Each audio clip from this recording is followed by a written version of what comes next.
Apa sih prestasi Pak Prabowo? Kenapa orang itu begitu sukanya kepada beliau? Ya pastilah pertanyaan ini yang sering menjadi lontaran orang-orang awam ataupun orang-orang yang tidak satu frekuensi dengan beliau. Nah, untuk mengetahui tentang ini, mari kita bahas di video kali ini.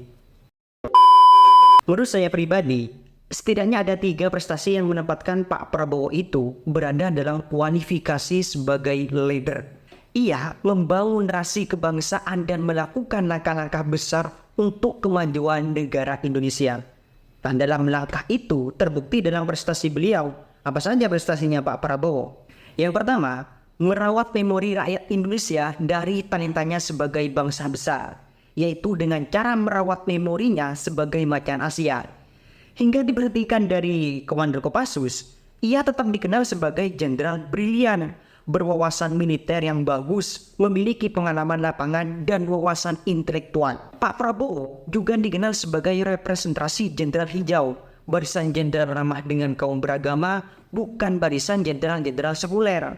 Pasca kekalahannya beliau pada konvensi Partai Golkar dan kemudian mendirikan Gerindra, ia menggelorkan spirit perjuangan kebangsaan, yaitu mengembalikan Indonesia sebagai macan Asia.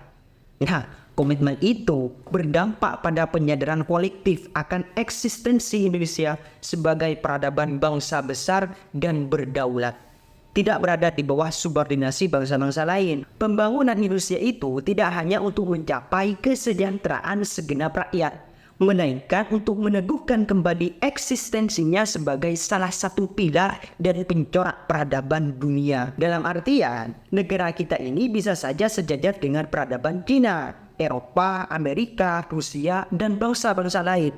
Bukan malah menjadi bangsa yang lemah dari bangsa negara yang sudah maju. Sebenarnya, Indonesia ini mengalami discontinuity pembangunan peradaban, keterputusan proses dan memulai kembali pembangunan peradabannya dari awal. Nah, kita tahu bahwa Gajah Mada dunia kan itu dikenal sebagai pemersatu Nusantara, membawa Nusantara sebagai imperium besar. Strateginya itu berupa konsolidasi elemen-elemen Nusantara yang luas dan multikultur. Namun sayangnya, semua itu diberangus dari memori rakyat oleh cerita intrik berupa kisah pembunuhan Dyah Pitaloka, putri kerajaan Sunda yang hendak dipersunting Raja Majapahit, dan sebagainya. Gajah Mada hanya menyisakan kisah Sumpah Palapa, juga intrik pembunuhan itu. Strategi Gajah Mada dalam membangun kekuatan militer, sistem pemerintahan, sistem hukum, sosial budaya, dan hubungan luar negeri, itu semuanya terlupakan, tidak terwariskan dari generasi ke generasi. Rakyat Nusantara kehilangan memorinya sebagai bangsa besar, lupa caranya menjadi bangsa besar. Akhirnya bangsa Eropa menguasainya dalam rentang panjang. Nah, Pak Prabowo melalui Gerindra mendegukan kembali jati diri Indonesia sebagai negara besar. Partainya mengusung cita-cita mengembalikan Indonesia sebagai macan Asia.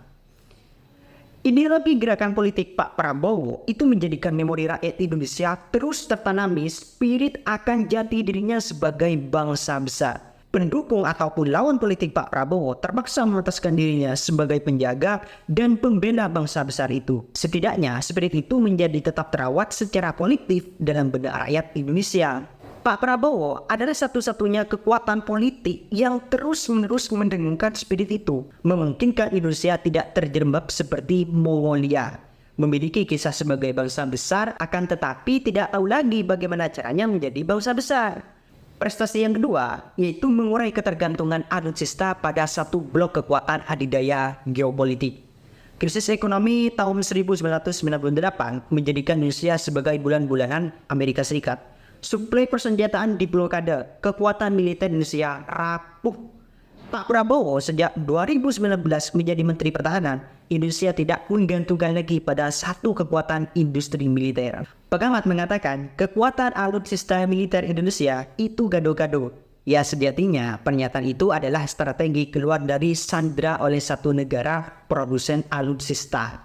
Jika suatu ketika diblokade oleh salah satu negara produsen, maka produsen lain bisa mengisinya. Indonesia akan terhindar dari kelumpuhan militer, di samping memperkuat produsen dalam negeri. Jangan kira keluar dari jebakan adidaya geopolitik itu mudah. Semua itu memerlukan waktu dan keterampilan tersendiri. Prestasi yang ketiga, yaitu menjadi tradisi kenegarawanan. Pak Prabowo tidak terjebak oleh ambisi politik secara membabi buta. Ia rela menenggelamkan harga diri politik ketika bangsanya di ujung perpecahan.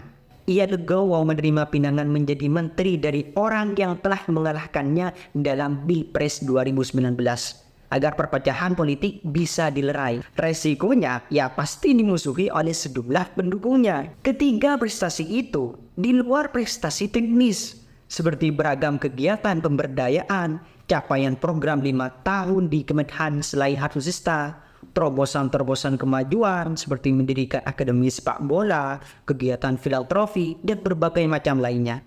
Nah, inilah prestasi Pak Prabowo yang paling menonjol di negara ini yang bisa saya paparkan di video kali ini. Nah, untuk mengetahui prestasi-prestasi yang lain, silahkan cek di berbagai media. Pastinya banyak prestasi yang dipaparkan di sana. Semoga video ini bermanfaat buat Anda. Sampai jumpa di video berikutnya. Wassalamualaikum warahmatullahi wabarakatuh.